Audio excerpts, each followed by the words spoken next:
Welcome back to My Time Films and Project Integra. In today's video, we're going to go over what a poor man's Type R engine is.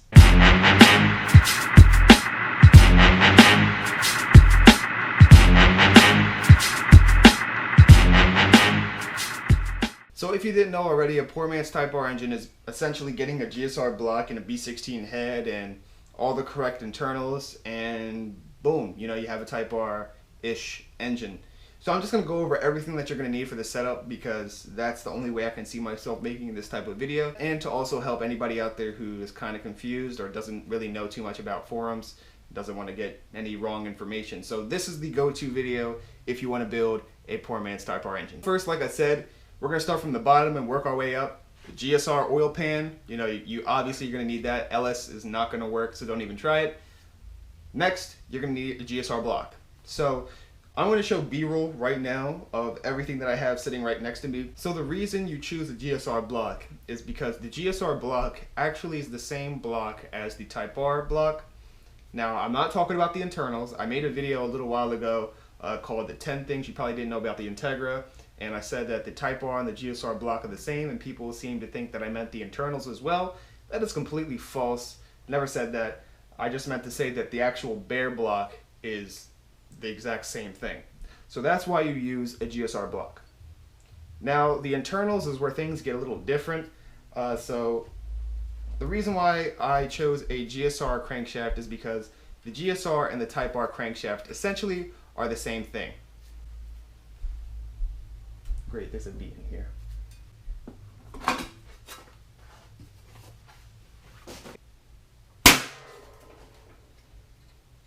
The only thing that are different about the two are, one is essentially balanced better for higher RPMs. So, I mean, I got a GSR crankshaft. There's no point in spending, crazy money to buy a Type R crankshaft just, for bonus points. I mean, nobody's gonna really care about that. But if you're really trying to build like the serious thing, and then by all means, buy the Type R crankshaft. Just make sure you get the Type R rods to go along with it. Now that's the next thing I want to talk about. The connecting rod. Don't use any LS connecting rods for your poor man's Type R setup. There's this whole thing called the rod to stroke ratio, and I really don't want to get into that because that's a whole entire another video that I'm going to make later on.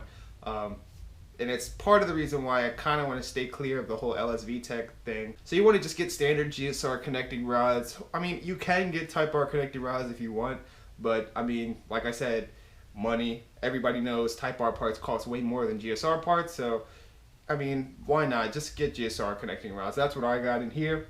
Now, the thing that changes is the Type R pistons. So, I actually have Type R pistons in here right now, P73AO, so it's the USDM spec, not the JDM spec. JDM spec's 00, and the reason why I wanted to stay USDM is because, why not? I mean, there really was no reason why I did that.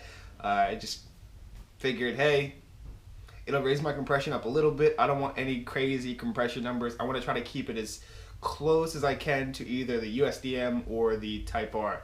Now, my block is a little jacked up. It was shaved down a little too much, so I'm actually cutting it close here with my whole entire build, but my pistons stick out about 10/1000ths of an inch over the block deck, and that's very bad. They're supposed to sit around 20/1000ths of an inch under. You're supposed to run I believe the OEM head gasket is about 26/1000ths of an inch, so that way you have like a nice cushion between the head and the pistons. So what I had to do was I had to run a Cometic head gasket about 51/1000ths of an inch to kind of compensate for all that loss and the shaving of the block.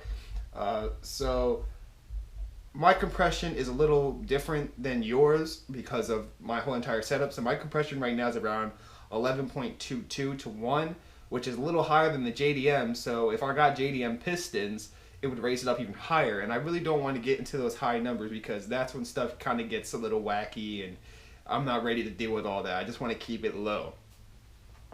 So next we have the PR32 head, which is the B16 VTech head, and it also is the P73 Integra Type R head.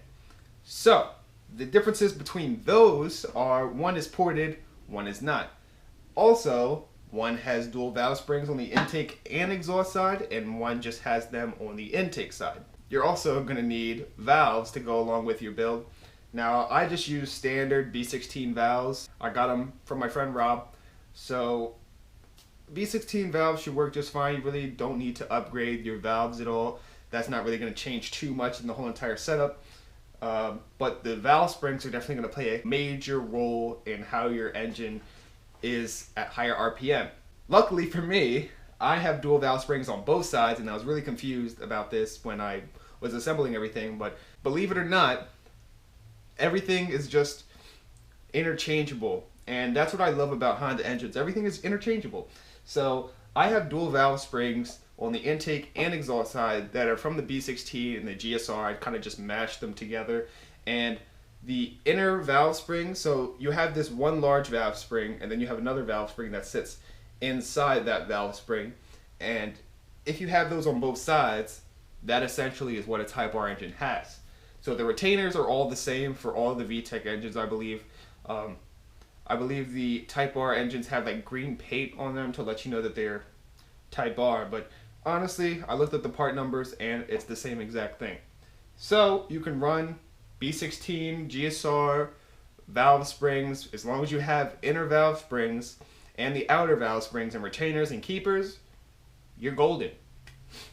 Now, the thing that changes about my whole entire setup, which makes it not 100% a poor man's Type R, is my cams. So I have OEM cam gear, so I mean, I didn't have to really degree anything because I'm not running anything aftermarket. Everything here is an OEM build, which a lot of people seem to question why I would do such a thing, but I'll get to that at the end of the video. So I'm actually running GSR cams in the setup, and the reason why I did that is because I believe the lift and the duration of the GSR cams are a little bit better than the B16s. So I know a lot of people are going to say, oh, you're not really going to notice that much of a difference, but we're going to see what happens on dyno day.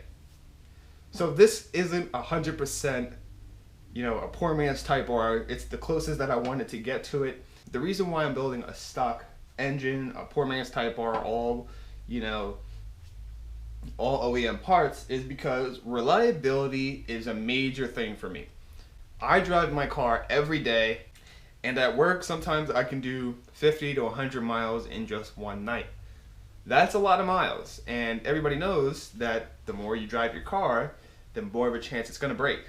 So by doing this setup, by rebuilding this stock engine, essentially I'm not going to have as much problems as somebody would who could, you know, do a complete aftermarket rebuild, because those things wear down faster. Believe it or not, OEM parts will always last longer than aftermarket parts. Now, that's not always the case with certain things, but in general, if I were to use, say, titanium retainers over these steel retainers, those things wear down and they're not meant for street use. So you're going to drop a valve eventually. Me, I'm good for a while. You know, I'm running stock everything. And me being a person who wants to do track days and potentially time attack in the future, you know, that stuff is just, it's just not going to work for me. That's why I chose the poor man's Type R over LS VTEC, is because in the end, this is all VTEC ready. It was meant to be, and it's going to last a long time, or at least I hope so. We'll see when it runs for the first day. Now, that's not the end of the poor man's build. So there's still more to it. I don't have an intake manifold yet. I still don't have a header yet. No S. No S. This is the kind of the part where I'm kind of going to do my own thing and probably buy aftermarket parts.